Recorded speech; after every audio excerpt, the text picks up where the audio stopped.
민주는 꽃다발을 품에 안고 납골당 복도를 걸었다. 하얀 국화향이 손끝에 배어 있었다. 유골함 앞에 선 그는 한참 동안 아무 말도 하지 못했다. 작은 이름표에 적힌 김명이라는 세 글자가 낯설면서도 이상하게 아팠다. 평생 찾지 못했던 어머니, 누군가의 죄 때문에 이름조차 제대로 부르지 못했던 사람. 민주는 꽃을 내려놓고 낮게 말했다.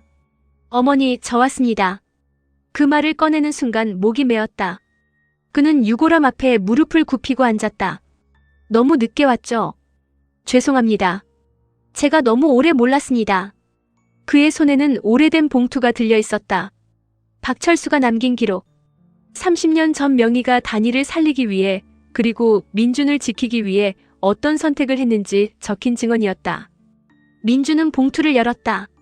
그 안에는 명희의 편지 4본과 오래된 사진, 그리고 박철수의 진술서가 있었다.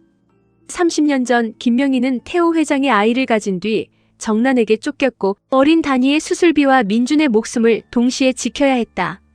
백준기는 명희와 단이를 도운 사람이었고 박철수는 그들을 빼돌린 운전기사였으며 진주의 출생까지 이어진 비밀은 그날 시작된 것이었다.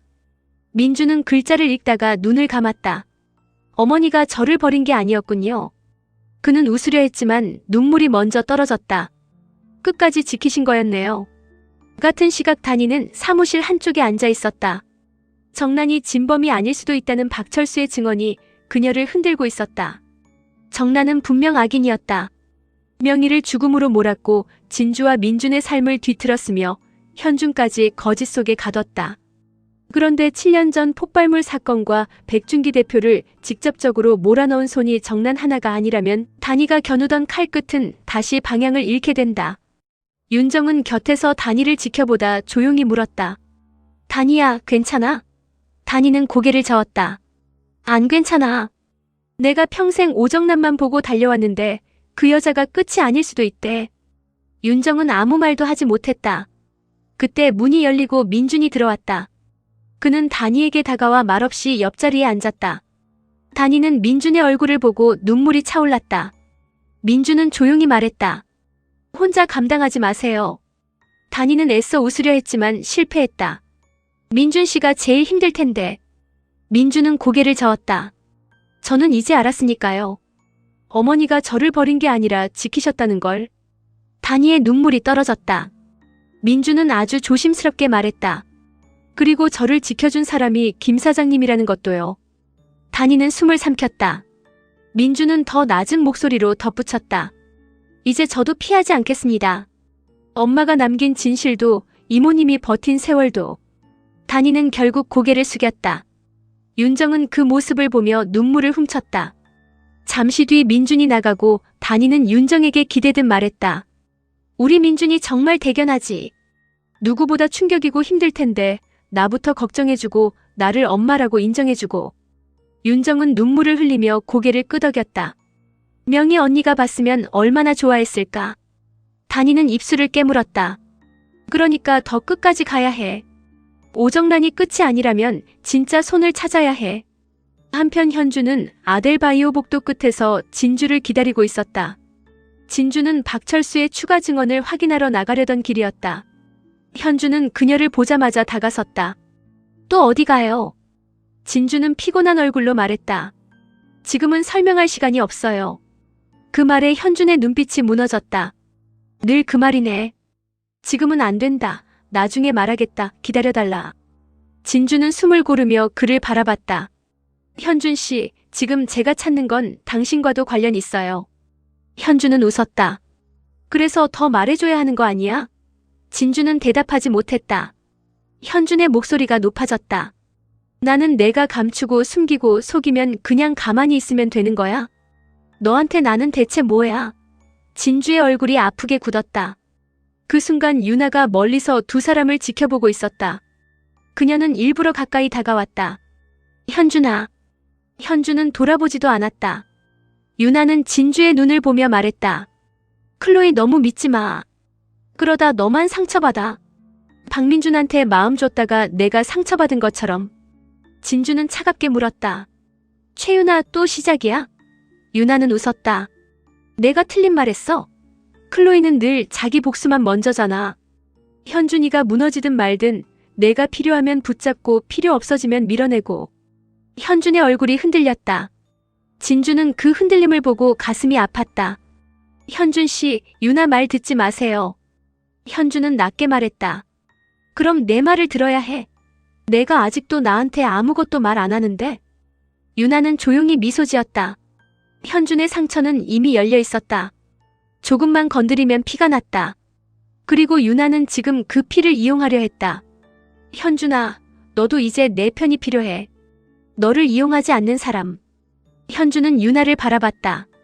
그게 너라는 거야? 유나는 눈물을 머금은 얼굴로 말했다. 적어도 난 내가 어떤 기분인지 알아. 사랑받고 싶었는데 밀려나는 기분. 진주는 유나의 말을 끊었다. 그 입으로 사랑 말하지 마. 유나는 진주를 향해 돌아섰다. 왜? 사랑 때문에 망가진 사람은 너만 있는 줄 알아. 진주는 현준을 바라보며 낮게 말했다. 현준 씨, 제가 숨기는 게 있는 건 맞아요. 하지만 당신을 다치게 하려고 숨기는 건 아니에요. 현준은 고개를 저었다. 그 말이 제일 싫어. 다들 나를 위해서 숨겼대. 사모님도 송 기사님도 회장님도 너도. 그는 뒤로 물러섰다. 나 이제 그런 보호 필요 없어. 현준은 유나 쪽으로 몸을 돌렸다. 진주의 눈빛이 흔들렸다. 유나는 그 틈을 놓치지 않고 현준 곁에 섰다. 그날 저녁 진주는 다니와 민준에게 박철수의 추가 기록을 가져왔다.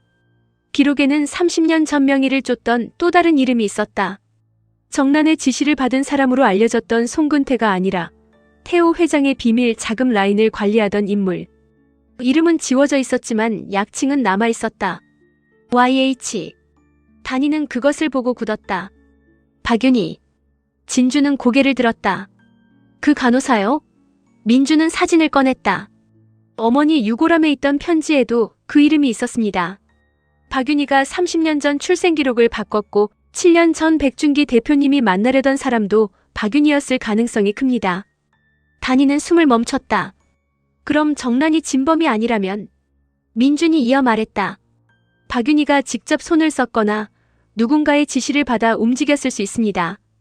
진주는 기록을 넘기다 멈췄다. 이모, 여기 박윤희 최근 의료 기록이 있어요. 다니가 다가왔다. 진주의 손끝이 떨렸다. 사망 처리되어 있는데 최근에 처방 기록이 남아 있어요. 민준의 눈빛이 굳었다. 살아있다는 뜻입니다. 다니는 의자에서 천천히 일어섰다. 그 사람이 살아있다면 30년 전과 7년 전을 모두 알고 있어. 진주는 바로 제임스에게 연락했다. 박윤희를 찾아야 해요. 지금 당장. 제임스는 잠시 침묵하다가 낮게 말했다. 진주야, 이미 찾았다. 진주의 얼굴이 굳었다. 어디 있어요? 제임스의 목소리가 더 낮아졌다. 아델 재단 요양병원. 가명으로 숨어 있어. 다니와 민준이 동시에 진주를 바라봤다. 진주는 숨을 삼켰다. 그럼 회장님도 알고 있었겠네요. 민준은 낮게 말했다. 아마요. 정란 씨도 몰랐을 수 있습니다. 그 순간 진주의 휴대폰에 사진 한 장이 도착했다. 박윤희의 현재 사진이었다. 진주는 사진을 보는 순간 손에서 휴대폰을 떨어뜨릴 뻔했다. 다니가 놀라 물었다. 왜 그래? 진주는 떨리는 목소리로 말했다. 이 사람. 민준이 사진을 보더니 굳었다. 다니도 사진을 확인하고 얼굴이 하얗게 질렸다. 사진 속 여자는 아델 저택에서 오랫동안 웃는 얼굴로 모든 것을 지켜보던 사람과 닮아 있었다. 진주가 겨우 이름을 말했다. 옥집사.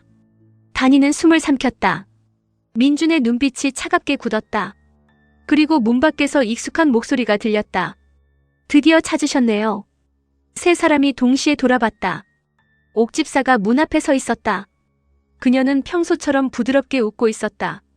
너무 오래 걸리셨어요.